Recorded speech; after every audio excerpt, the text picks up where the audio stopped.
A man is standing in his garage in Detroit, Michigan. He's holding a drill in each hand. His left hand holds his father's drill, a 1987 Black & Decker, still running perfectly after 37 years of weekends, repairs, and home projects. His right hand holds the replacement he bought just 8 months ago. Already dead. Already useless. He sets both drills down on his workbench, leans back, crosses his arms, and thinks, wait. How is that even possible? That question sounds like a simple complaint about one bad product. It isn't. Because the answer isn't about one drill, one company, or one unlucky purchase. It's about a decision that was made long before that drill ever reached a store shelf. A decision most consumers don't know exists.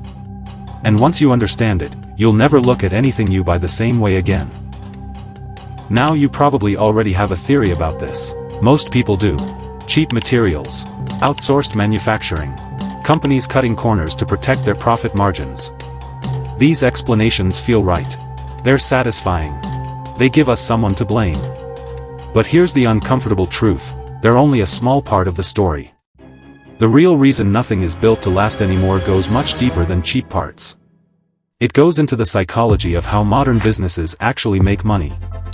And that story begins not in a factory, but in a hotel room in Geneva, Switzerland, in the year 1924. But before we get there, that gap between what's technically possible and what's actually being built, that's the detail that should be bothering you right now. Because the technology available to manufacturers today is extraordinarily more advanced than anything that existed in 1987, or 1924, or any point in human history. Materials science has leaped forward. Engineering precision has never been more sophisticated. Quality control systems that would have seemed like science fiction to previous generations are now standard. By every objective measure, we have the capability to build products that last longer than ever before. And yet your washing machine breaks in 5 years. Your headphones crack in 18 months. Your car's interior starts falling apart before the loan is paid off. Things your grandparents bought once and kept for a lifetime, you now budget to replace on a regular cycle without even stopping to ask why. That gap, between what could be built and what is being built, is not an accident of technology. It is a feature of business. And understanding exactly who decided that, and when, is where this story gets genuinely dark. It's 1924. Representatives from the world's most powerful light bulb companies are sitting together in a hotel room in Geneva. Osram from Germany. Philips from the Netherlands. General Electric from the United States. These are direct competitors. Companies that under normal circumstances would never cooperate on anything. And yet here they are, in the same room, signing the same agreement. Not an agreement to raise prices. Not an agreement to control supply. An agreement to make their own products worse. Deliberately. Systematically. On purpose. They called it the Phoebus Cartel, and their single documented objective was to reduce the lifespan of light bulbs from roughly 2,500 hours down to 1,000 hours. A bulb that lasted longer meant a customer who bought less. A customer who bought less meant slower revenue. The solution, they agreed, was to engineer the failure directly into the product itself. The Phoebus Cartel was eventually exposed. Documents surfaced. The story became public. And you'd think that exposure would have killed the idea. That businesses would have learned that engineering failure into products was too risky, too dishonest, too likely to destroy consumer trust. But here's what actually happened. The idea didn't die. It evolved. It got smarter. It got quieter. It got a new name and a new vocabulary that made it sound not just acceptable, but rational. Planned obsolescence became product lifecycle management. Engineering failure became design refresh cycles. Making things break became optimizing replacement demand.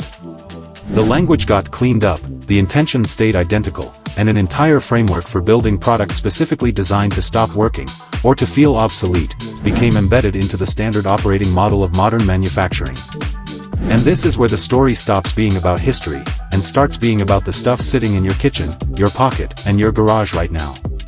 Because planned obsolescence in 1924 was at least honest in its brutality. Companies made things break because they wanted you to buy again. Simple, direct, easy to understand even if deeply unfair. What replaced it over the following century is considerably more sophisticated, and considerably harder to even identify, let alone fight back against. Modern product degradation doesn't operate on one level. It operates on three. And most consumers only ever see the first one. The first level is physical, and it's the one everybody complains about. The battery that swells after 18 months. The sole that separates from the shoe after a year. The hinge that cracks on the laptop after 2. This is the visible layer. The one that generates Reddit threads and one-star reviews and heated conversations with customer service representatives. It gets all the attention precisely because it's the layer you can see and point to. But while everyone is arguing about this layer, the second layer is doing far more damage. And almost nobody is talking about it. The second level is psychological, and this is where things get genuinely interesting. Companies discovered, through decades of careful consumer research, that you don't actually have to make a product physically break to get someone to replace it. You just have to make them feel like it's old. Apple's annual iPhone release cycle, the one that has millions of people lining up outside stores every September for a product that in many years offered only marginal improvements over the previous model, was not invented because the technology improved enough to justify a new device every 12 months. It was invented because releasing a new product every 12 months made last year's model feel insufficient. Not broken. Not defective. Just behind. The product didn't fail. The consumer's perception of it did. And perception, it turns out, is much cheaper and much cleaner to engineer than a physical defect. No warranty claims. No bad reviews about things breaking. Just a quiet, continuous cultural message that what you have is no longer quite enough. But the third level, this is the one that should genuinely make you stop and sit with what you're hearing for a moment. It's the deliberate withdrawal of support. And it is happening right now, across almost every product category you can think of. Here's how it works. A company releases a product. The product functions well. Customers are satisfied. 2, 3, 4 years pass. The company stops releasing software updates for it, quietly citing security limitations of older hardware. Or they stop stocking replacement parts, mentioning supply chain constraints. Or they discontinue the specific accessory, the cable, the filter, the battery, that makes the product function, while simultaneously releasing a new version that uses a different, incompatible accessory. The product itself has not failed. Nothing is technically broken. But without software support, without replacement parts, without compatible accessories, a perfectly functional product becomes effectively useless. And you replace it, not because it broke, but because the company quietly dismantled the infrastructure that made continuing to own it possible. This practice is now so deeply embedded across electronics, appliances, vehicles, and even medical equipment, that it has generated one of the largest consumer protection movements in modern history.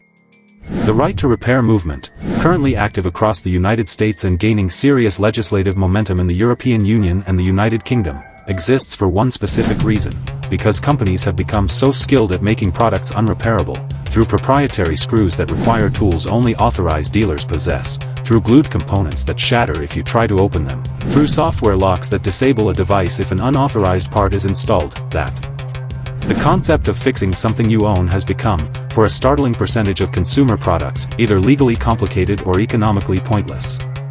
Think about what that actually means. Fixing something you own, with your own hands, using your own tools, at your own expense, has been deliberately engineered into impossibility by the company that sold it to you. And the reason that sentence doesn't generate more outrage is precisely because of the second level we talked about, the psychological one. By the time the product is unrepairable, you've already been culturally conditioned to feel like it was probably old enough to replace anyway. These three levels, physical degradation, psychological obsolescence, and infrastructure withdrawal, don't operate independently. They're layered on top of each other, timed to reinforce each other, and calibrated specifically to make replacement feel not like something being done to you, but like a natural, obvious, self-directed decision. You don't think, this company engineered this product to fail at this point. You think, I guess it's time for an upgrade. The agency feels like yours. The decision feels like yours. The conclusion was written before the product ever left the factory. And here's the most uncomfortable part of all of this.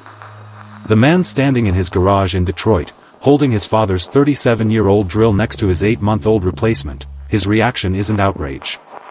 His shoulders drop, he exhales slowly, sets both drills down, and starts looking up the price of a new one. Because somewhere between 1924 and now, an entire generation grew up never experiencing what it feels like to own something genuinely built to last. Never developing the expectation that a product should outlive its warranty by decades. Never asking whether the thing they're buying was designed, from its very first blueprint, with its own expiration date already built in. If tracing these hidden decisions, the ones made in hotel rooms and boardrooms that quietly shape the world you live in every day, is something you want to keep doing, subscribe to the Uncovered Context. Because the system we just uncovered is only one layer of something much larger.